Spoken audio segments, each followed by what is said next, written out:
Bismillahirrahmanirrahim. Assalamualaikum warahmatullahi wabarakatuh. Saya Nur Izzatul Akmal binti Muhammad Nazri akan membentang guru berjiwa pendidik.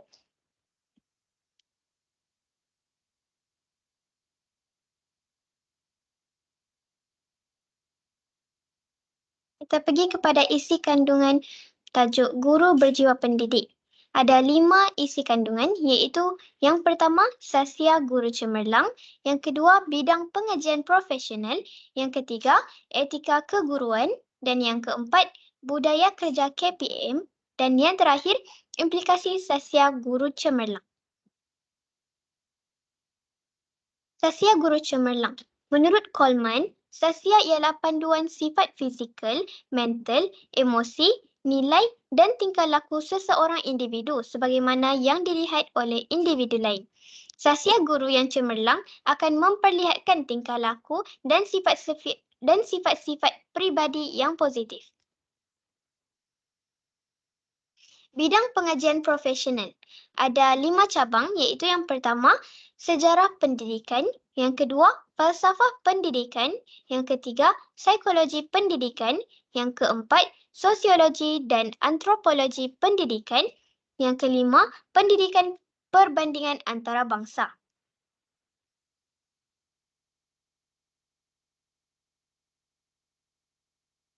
Sejarah pendidikan. Yang pertama, pada era dasar ekonomi baru iaitu pada tahun 1971 hingga 1990, selepas peristiwa 13 Mei 1969, pihak kerajaan telah mewujudkan dasar ekonomi baru bagi mencapai perpaduan. Bagi mencapai rancangan Malaysia kedua, bahasa Melayu dijadikan sebagai bahasa pengantar utama di semua sekolah secara berperingkat bagi mengurangkan jurang perbezaan pelajaran antara kaum dan meningkatkan mutu pelajaran. Pada era dasar wawasan negara iaitu pada 2001, 2010 dan sehingga kini, kerajaan mewujudkan Pelan Induk Pembangunan Pendidikan iaitu PIPP pada tahun 2006 hingga 2010 yang telah dirangka untuk melaksanakan dan merealisasikan satu sistem pendidikan yang holistik, progresif, bermoral dan bertaraf dunia. Yang kedua adalah falsafah pendidikan. Falsafah pendidikan merupakan cabang falsafah yang berkaitan dengan sifat, tujuan dan permasalahan pendidikan. Secara umumnya, falsafah pendidikan adalah satu cara pemikiran analitikal yang digunakan untuk menjelaskan konsep-konsep asas berkaitan dengan pendidikan.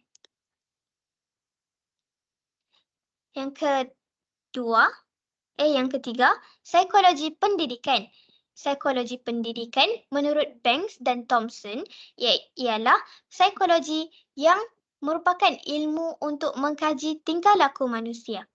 Psikologi pendidikan bertujuan untuk mengkaji dan memahami tingkah laku murid-murid untuk membolehkan mereka diberikan pendidikan yang sesuai mengikut keupayaan mereka.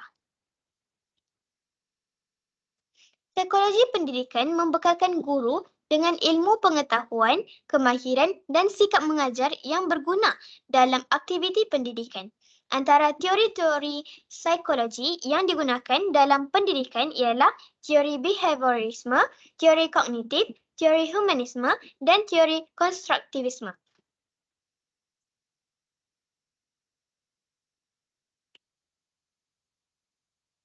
Sosiologi pendidikan.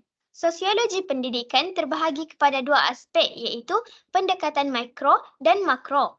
Pendekatan makro berkaitan dengan teori dalam sosiologi pendidikan iaitu teori fungsionalisme dan teori konflik, manakala pendekatan mikro pula berkaitan dengan teori interkasionalisme. Antropologi pendidikan. Antropologi pendidikan pula mulai wujud sebagai suatu disiplin. Antropologi pendidikan berusaha menemukan pola budaya belajar individu bagi mencipta perubahan sosial dalam masyarakat. Antropologi pendidikan adalah kajian tentang amalan amalan pendidikan dari perspektif budaya, iaitu bagaimana seseorang belajar dan bagaimana dia belajar mengikut disiplin individu itu tersebut. Pendidikan perbandingan antarabangsa. Pendidikan perbandingan adalah disiplin ilmu sains sosial yang melibatkan kajian dan penilaian terhadap sistem pendidikan yang berbeza di pelbagai negara.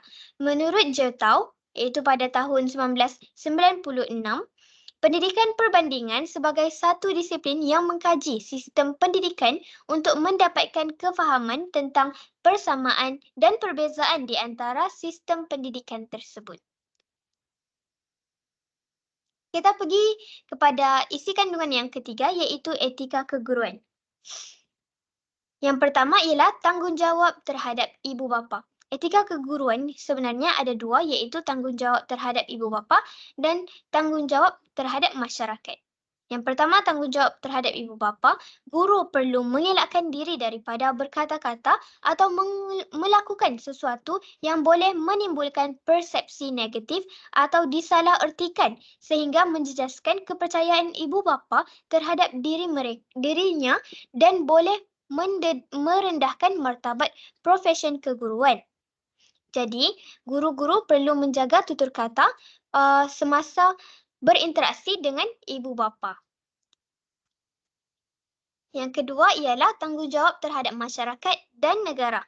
Guru yang bertanggungjawab akan sentiasa bekerjasama dalam memberikan sumbangan idea, masa dan tenaga untuk meningkatkan kesejahteraan hidup masyarakat dan memajukan negara. Guru harus mengamalkan tingkah laku baik yang diterima oleh masyarakat. Penampilan, keterampilan dan komunikasi guru dengan masyarakat hendaklah sentiasa baik bagi mencerminkan ketinggian martabat profesion keguruan. Oleh itu, guru bukan sahaja perlu mengeluarkan tutur kata yang baik kepada ibu bapa, malah juga masyarakat dan negara bagi memperoleh kehormatan daripada masyarakat sendiri. Yang keempat adalah budaya kerja KPM. Kefahaman mengenai matlamat organisasi, cara-cara mencapai matlamat, penggunaan sumber-sumber dan faktor pengeluaran perlu mengikut peraturan dalaman dan luaran yang dikanunkan hubungan manusia dalam organisasi. Penting bagi sesebuah organisasi untuk bertindak dan melaksanakan visi dan misi organisasi yang telah ditetapkan. Prinsip etika kerja KPM perlu dilaksanakan oleh warga KPM bagi mewujudkan budaya kerja cemerlang dengan minda kelas pertama, iaitu berprinsip bersyukur, bijaksana, dedikasi, ikhlas dan penyayang. 5 prinsip tersebut. Penggerak ke arah kebaikan, iaitu budaya kerja KPM, guru merupakan penggerak ke arah kebaikan masyarakat dan juga negara. Dan yang kelima adalah memperkatakan apa yang dikatakan. Jadi, seorang guru akan merupakan orang yang berprinsip dan bertanggungjawab serta memperkatakan apa yang mereka katakan. Dan yang kelima, implikasi sasial guru cemerlang. Guru cemerlang memberikan pengiktirafan kepada guru yang cemerlang dalam implikasi sasial guru cemerlang. Memberikan pengiktirafan kepada guru yang cemerlang dalam mata pelajaran atau atau bidang pengkhususan masing-masing. Meningkatkan pencapaian kualiti pengajaran dan pembelajaran iaitu PDP dan menjadikan guru cemerlang role model kepada guru lain dan meningkatkan motivasi guru. Oleh itu, sasial guru yang cemerlang akan menjadi role model kepada guru lain untuk mengikut jejak langkah sasial guru cemerlang dan ia akan meningkatkan motivasi guru lain untuk mengajar dan menjadi guru yang berjiwa pendidik. Sekian, terima kasih.